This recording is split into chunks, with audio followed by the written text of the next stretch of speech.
Bismillahirrahmanirrahim. Assalamualaikum warahmatullahi wabarakatuh. Alhamdulillahilladzi ahyana ba'dama amatana wa ilaihin nusyur. Alhamdulillahilladzi hamdan katsiran tayyiban mubarakan fihi kama yuhibbu rabbuna wa yarda. Allahumma shalli ala Muhammad wa ala ali Muhammad kama shallaita ala ali Ibrahim wa ala ali Ibrahim innaka Hamidum Majid.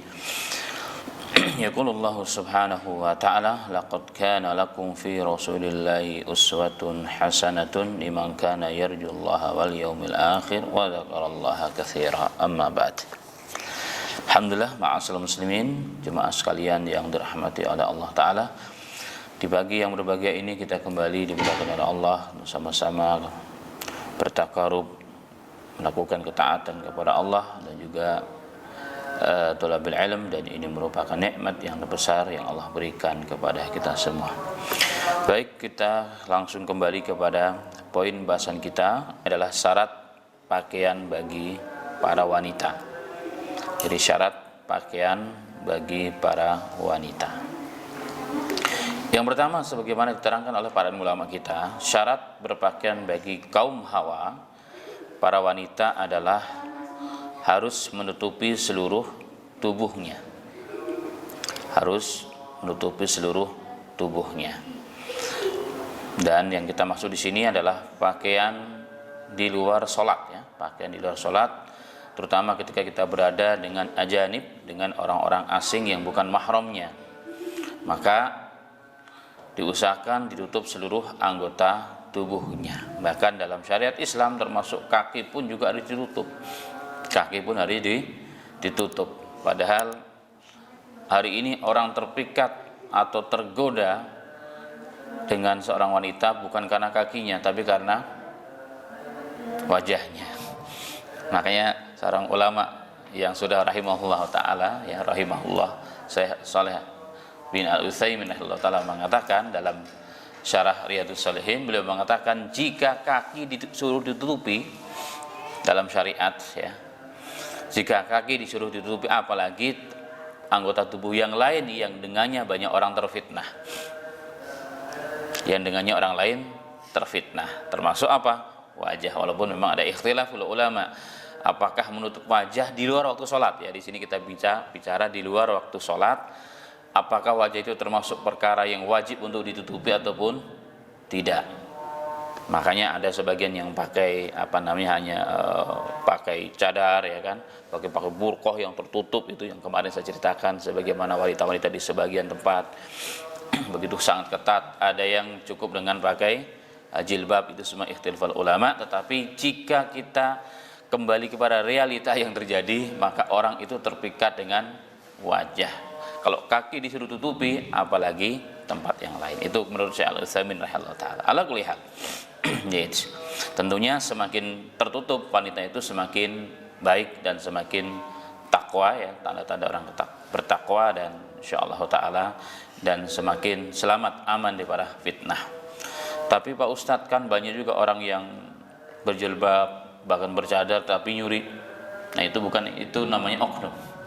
Hukum itu oknum. Bahkan menurut Abdullah bin Abbas di zaman dahulu, untuk membedakan wanita merdeka dengan tidak, kalau wanita budak harus pakai jilbab, mukanya harus kelihatan. Tapi kalau wanita budak harus pakai jilbab, tidak boleh pakai cadar.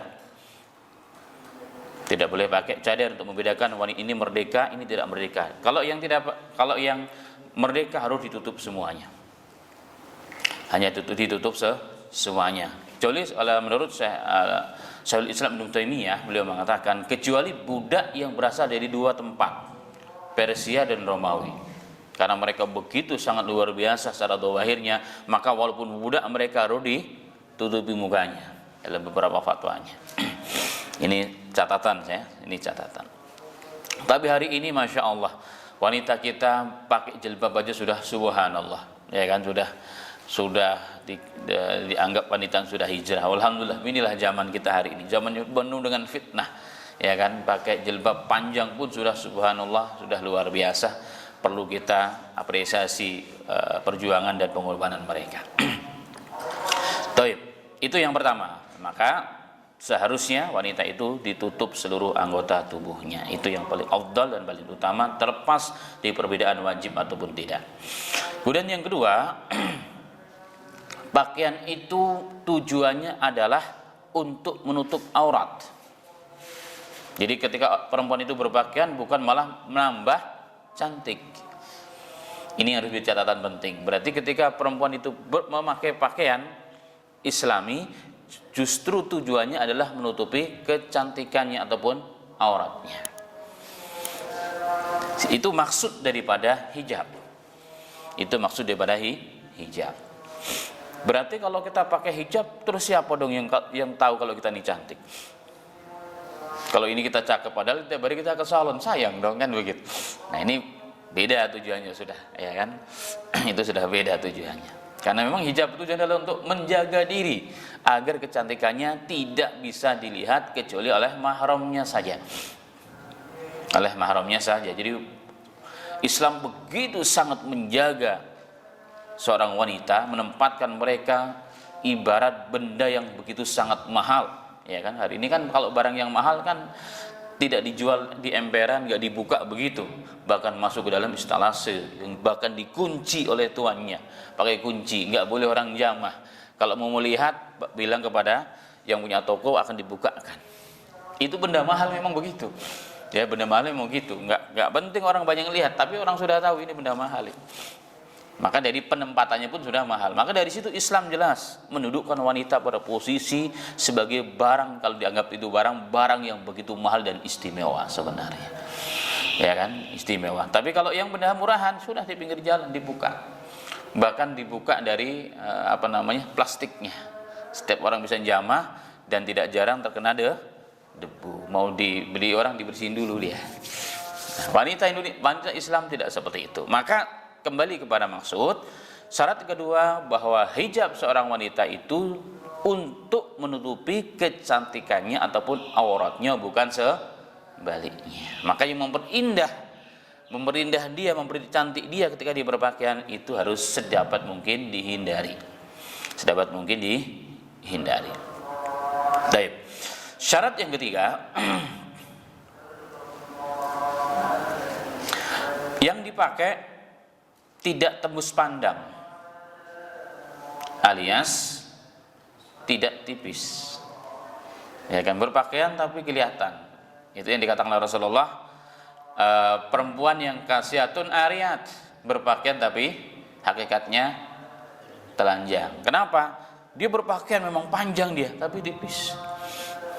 Ya, tapi tipis. Padahal tujuan pakaian adalah untuk menutupi, ya, maka harus tidak tembus pandang. Tidak tembus tidak tembus pandang. Dan yang kedua, yang berikutnya, yang keempat, selain tidak tembus pandang, tidak tipis, berarti tidak, kalau dia berpakaian tidak menunjukkan atau tidak nampak lekak-lekuk bentuk tubuhnya, alias tidak boleh sempit. Tidak boleh sempit. Ada orang berpakaian tapi kelihatan semua bentuk tubuhnya, padahal hijab dari atas ke bawah. Ya kan, kayak pakaian renang begitu, ya kan, aneh bin ajaib. Ya, ini tujuan daripada, karena tujuan pakaian itu sebenarnya, maka harus yang longgar, ya, yang longgar supaya tidak nampak. Ini juga berlaku sebenarnya bukan hanya bagi perempuan, laki-laki juga demikian. Laki-laki itu berpakaian itu untuk apa tujuannya? Supaya ketutupan aurat kita tidak kelihatan, ya kan, tidak kelihatan. Itu tujuannya. Kemudian khusus untuk perempuan, ya, ketika berpakaian dan berada atau keluar di lingkungan mahramnya atau rumahnya, tidak boleh memakai wangi-wangian atau parfum yang menyengat. Maka kalau perempuan minyak wanginya, dia yang tidak berbau tetapi berwarna, dalam hadis itu Rasulullah. Tapi untuk laki-laki yang warnanya tidak begitu berwarna tapi menyengat baunya. Menyengat baunya. Ini penting, ya. Berarti perempuan muslimah harus bau dong? Bukan bau maksudnya. Bukan bau, tetap dijaga kebersihannya, kesehatannya, penampilannya untuk mahramnya. Dan kalau keluar dari rumah jangan pakai parfum yang seperti itu. Bahkan kalau sebagian ulama jangan pakai parfum sama sekali, tapi tetap tidak bau, itu maksudnya. Kenapa ada hadis dari Nabi Muhammad sallallahu alaihi wasallam? Hadis sahih riwayat Al-Imam Nasa'i dalam sunannya, Al-Imam Abu Daud dalam sunannya, Al-Imam At-Tirmidzi dalam sunannya, bukan dalam yang ini ya. Bukan dalam Sahih Al-Tirmidzi, dan juga Imam Ahmad dalam musnadnya. Hadis sahih. Nabi Muhammad sallallahu alaihi wasallam bersabda, "Ayyuma imra'atin ista'tarat famarrat ala qaumin liyajidu min rihiha fahiya zaniyah." Allahu akbar. Rasulullah mengatakan, ayyuma imra'atin, perempuan mana saja yang memakai wewangian lalu melewati kaum pria, kaum yang bukan mahramnya yang dimaksud di sini, famarrat ala qaumin, kemudian dia melewati satu kaum yang bukan mahramnya, laki-laki yang bukan mahramnya beli khusus, liyajidu min rihiha, agar mereka mendapatkan bau wanginya, bau wangi perempuan tersebut, ya kan? Apa kata Nabi Muhammad sallallahu alaihi wasallam? Fahiya zaniyah. Maka wanita tersebut termasuk kategori wanita penzina hukumnya di sisi Allah. Ini menjadi catatan penting. Kan hari ini kebalikan, giliran di rumah kita tidak bisa membedakan mana istri kita, mana pekerja rumah tangga kita. Kalau di rumah, ya kan, nggak ada bedanya. Kadang-kadang ya, kalau pekerja rumah tangga yang pulang pergi malah dandan dulu dia. Pilihan istri kita enggak. Nah, giliran mau keluar ya, mau kondangan untuk kemana-mana, pakaiannya spesial. Kapan berdandan untuk suaminya? Nah, kita harus mulai biasakan. Dandanlah engkau wahai adinda untukku, bukan untuk orang lain. Itu yang harus dibiasakan ya. Ini catatan penting bagi kita. Kayaknya berat banget ya, begitulah syariah yang memang, karena syariat ini disyariatkan untuk kita adalah untuk menjaga kehormatan wanita, menjaga diri kita dari fitnah-fitnah yang akan muncul, karena aroma wanita itu ketika lewat itu akan berbeda, langsung masuk otak seorang laki-laki dan pikirnya akan udah sampai kemana-mana. Itu yang terjadi. Baik. Kemudian yang ke berapa? Ketujuh ya. Yang ketujuh, apakah 6? Pakaian wanita tidak boleh menyerupai pakaian laki-laki. Pakaian wanita tidak boleh menyerupai pakaian laki-laki dan pakaian kebiasaan non-muslim. Hadisnya sudah jelas ya. Hadisnya sudah jelas. Rasulullah mengatakan, la'anan nabiyyu sallallahu alaihi wasallam al-mukhannisina minar rijal wal mutarajjilati minan nisa. Nabi Muhammad sallallahu alaihi wasallam dalam hadis yang sahih riwayat Bukhari melaknat suatu kaum dari kalangan laki-laki yang menyerupai kaum wanita, dan melaknat kaum wanita yang menyerupai kaum pria, baik dari pakaiannya, tutur katanya, gayanya, dan seterusnya. Itu dilaknat oleh Allah Subhanahu wa ta'ala. Maka Islam mengajarkan laki-laki harus laki-laki betul, perempuan ya perempuan, begitu, jangan dibolak-balik. Bagaimana dengan emansipasi wanita? Itu babnya beda. Ya, tetap dia seorang wanita yang berkarya, wanita yang punya yang punya sesuatu yang diberikan untuk masyarakat dan bangsanya, silahkan, ya, tidak masalah. Tapi bukan berarti harus merubah jati dirinya, takdirnya dari seorang wanita. Ini yang dilarang oleh syariat. Karena Rasulullah mengatakan, man tasyawa biqaumin fahuwa minhum, barang siapa yang menyerupai suatu kaum maka dia akan dibagikan dengannya. Menyerupai saja tidak boleh. Maka kita semua yang punya anak-anak di rumah dijaga. Laki-laki harus jadi laki-laki, perempuan harus jadi perempuan. Dari kecil sudah mulai diajarkan. Kalau saudarinya banyak ya, dia cuma sedikit, tetap aja dijaga. Jangan membiasakan, jangan berikan mainan dari kecil udah diajar. Jangan diberikan mainan yang untuk cewek, kasih mainan yang untuk laki-laki. Jangan boleh ikut-ikutan bersolek. Jangan, kan ini bahaya, ini bibit-bibit yang tidak baik. Karena pada setiap manusia pasti ada dua gen. Ada laki-laki dan ada perempuan. Mana yang akan dipupuk itu yang akan tumbuh. Mana yang dipupuk itu yang akan tumbuh. Laki-laki harus laki-laki. Ikutkan bela diri, ikutkan yang Masya Allah laki-laki main sepak bola futsal, supaya jadi laki-laki. Maka anak-anak kita nggak apa-apa hitam-hitam dikit ya kan, tapi dia laki-laki. Tapi dia laki-laki. Yang perempuan harus jadi perempuan beneran, jangan jadi laki-laki sebalik-baliknya, dibolak-balik. Ini Islam mengajarkan kita demikian. Ini hal penting ini. Taib. Kemudian hal yang penting juga ketika berpakaian bukan untuk syuhrah, bukan untuk mencari ketenaran, ingin beda dia dengan yang lain. Rasulullah mengatakan, man labisa thawba syuhratin fid dunya albasahullahu thawba mudillati yaumal qiyamati summa alhaba fihi nara.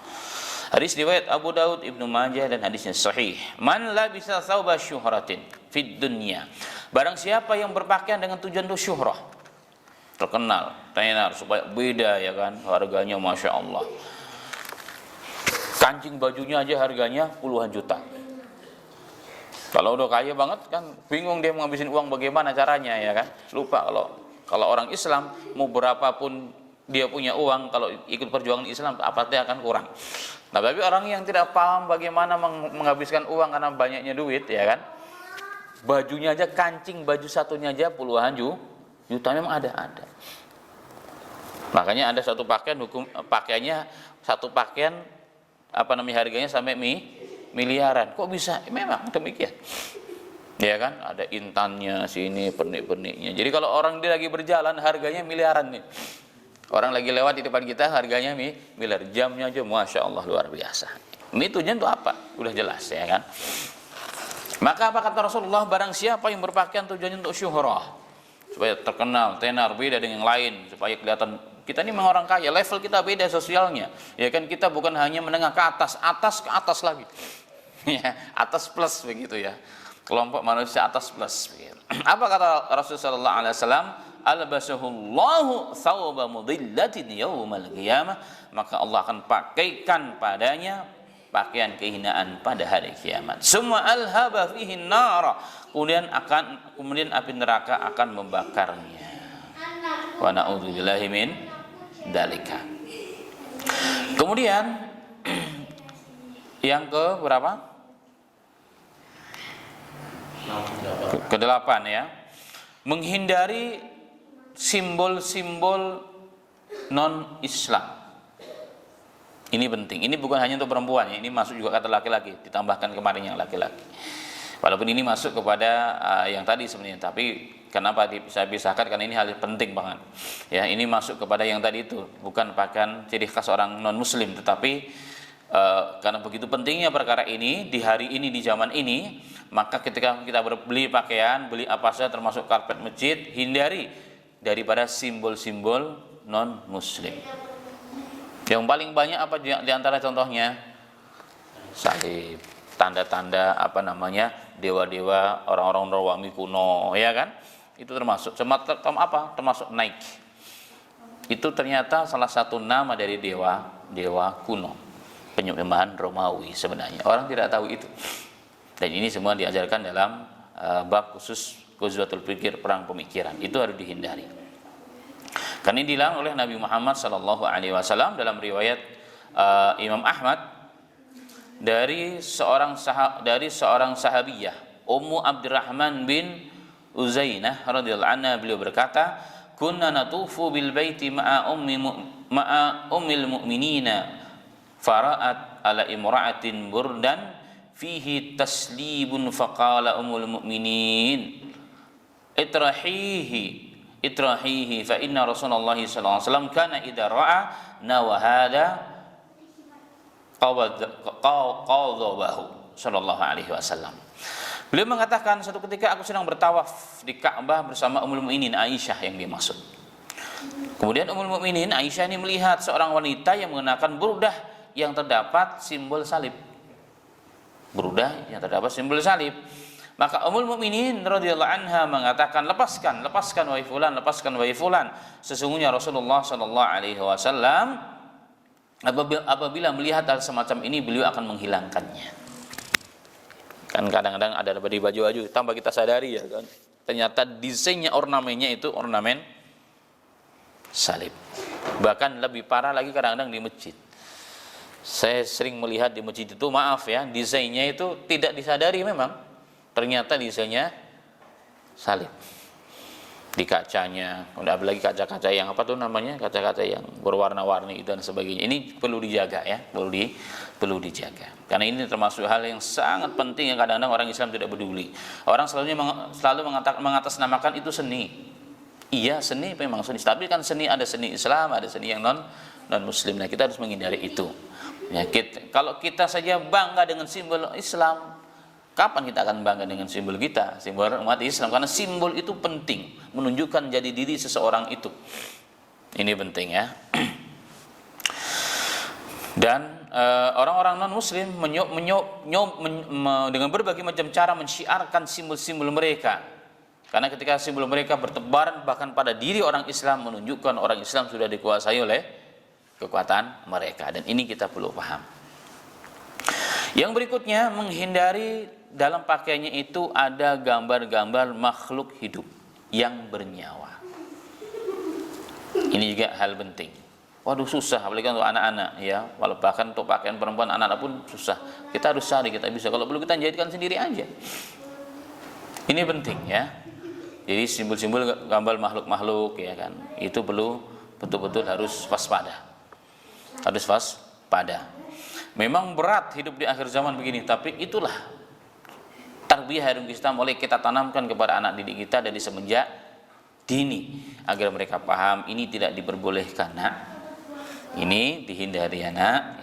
Cari yang lain. Kalau terpaksa mahal dikit juga nggak apa-apa. Demi untuk menjaga akidah anak kita ya, karena ini akan terkesan apa yang kita pakaikan dari semenjak dini kepada anak didik kita, itu yang akan meresap di otaknya, itu yang akan meresap dalam hatinya, dan akan dibawa sampai tua, dan dia akan ajarkan pula kepada anak cucunya dan anak didiknya. Makanya kita harus agak streng dalam bab ini. Semua tergantung kita, siapa yang mewarnainya. Rasulullah mengatakan setiap bayi yang dilahirkan oleh ibunya dilahirkan dalam kondisi alal fitrah, sesuai dengan fitrahnya. Kedua orang tuanya lah yang akan jadikan dia Yahudi, jadikan dia Nasrani ataupun Majusi. Di sini bukan berarti dia jadi kita kafirkan jadi Yahudi dan Nasrani, bukan. Tapi pola fikirnya, pola hidupnya dari kecil kita sudah biasakan. Ya kan? Kita belikan kalung emas yang salib begitu kan? Jangan, ya kan, walaupun hadiah kasih yang lain dan seterusnya. Ini hal yang mulai kita harus jaga dari sekarang. Yang berikutnya jelas pakaian tersebut dari bahan yang halal. Ya, bahan yang halal ya, bahan yang halal yang baik, tentunya yang halalan thayyibah. Halalan thayyibah. Kemudian tadi masuk kepada bab yang sebelumnya, sebenarnya adalah tidak boros, tidak berlebihan. Syuhrah tadi sudah masuk. Ini penting. Artinya kita bisa dengan kualitas yang sama, atau mungkin ya turun-turun dikit tapi bagus, masih layak, ya sudah. Ngapain kita harus yang terlalu mahal-mahal? Apalagi sekarang zaman susah di mana-mana. Kasihan ya kalau tetangga kita aja nggak makan aja susah, tapi kita pakaiannya harganya sampai masya Allah, ya kan? Kayaknya tidak pas, tidak sesuai. Dan Rasulullah adalah, kita lihat nanti bagaimana Rasulullah Muhammad SAW. Rasulullah Allah kasih kemungkinan jadi orang kaya raya tuh. Allah berikan kepada Rasulullah kesempatan, bahkan ditawarkan gunung kan jadi emas, ditawarkan nabi dan raja, tapi belum jadi orang biasa. Rasulullah mampu. Jadi miskinnya Rasulullah itu pilihannya Rasul. Kalau kita kan enggak, terpaksa.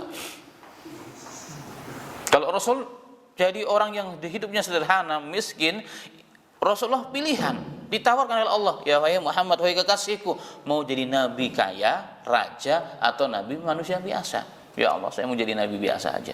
Saya dengan umatku. Kalau mereka lapar, saya juga lapar, begitu. Sama hidupnya dengan mereka. Berarti pilihan. Ya Muhammad, kalau kau mau nih gunung Uhud nih jadi emas, mau enggak? Ya mau ya Allah. Itu Nabi kita Muhammad sallallahu alaihi wasallam. Bahkan ada hadis tapi sebagian melemahkan. Ya Allah jadikan aku orang yang miskin. Allahumma ahyini miskina. Ada hadis tapi sebagian mengatakan sahih. Rasulullah berdoa, ya Allah jadikan aku orang miskin. Bapak-bapak siap jadi orang miskin? Saya pernah diskusi dengan seorang ulama ya Indonesia, masya Allah dia orang yang sangat disebut.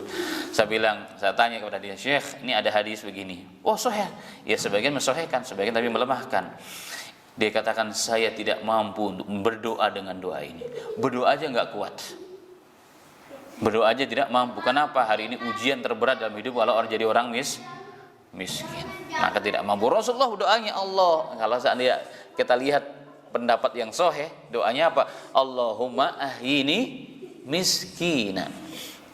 Allahu Akbar. Jadi miskinnya Rasulullah pilihan. Kalau kita mintanya kaya, walaupun takdirnya jadi orang miskin.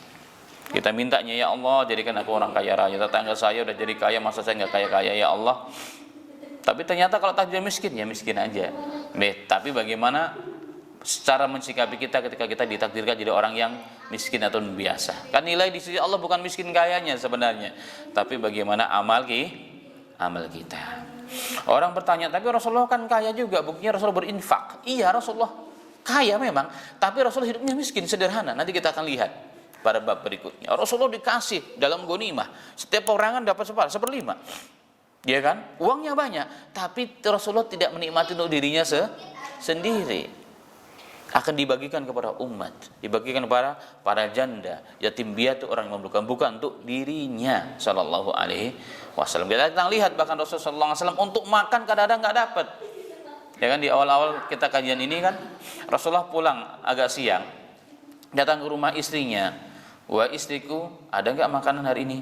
Enggak ada, wahai suamiku, wahai Rasulullah. Idzan ana asum, kalau begitu aku puasa. Bayangkan, mau makan pun tidak ada. Kalau kita akan pasti marah-marah, akan berbalik-balik itu kompornya kalau di rumah. Udah jam makan, perut lapar ya kan, enggak ada makanan. Padahal istri tugasnya untuk masak. Bagaimana nih istri? Masak aja enggak bisa. Ya kan, padahal nggak kasih uang, kita nggak kasih uang, bagaimana dia bisa masak kan gitu. Nah Rasulullah mengatakan, ya udah kalau gitu saya puasa aja. Itu kata Nabi Muhammad sallallahu alaihi wasallam. Maka kembali kalau berpakaian, pakaiannya Rasulullah sangat sederhana. Nanti kita lihat di sini. Bahkan ada yang sampai rusak dipakai. Ya kan, bukan tahun tapi sampai rusak. Sampai rusak dipakai oleh Rasul sallallahu alaihi wasallam. Baik.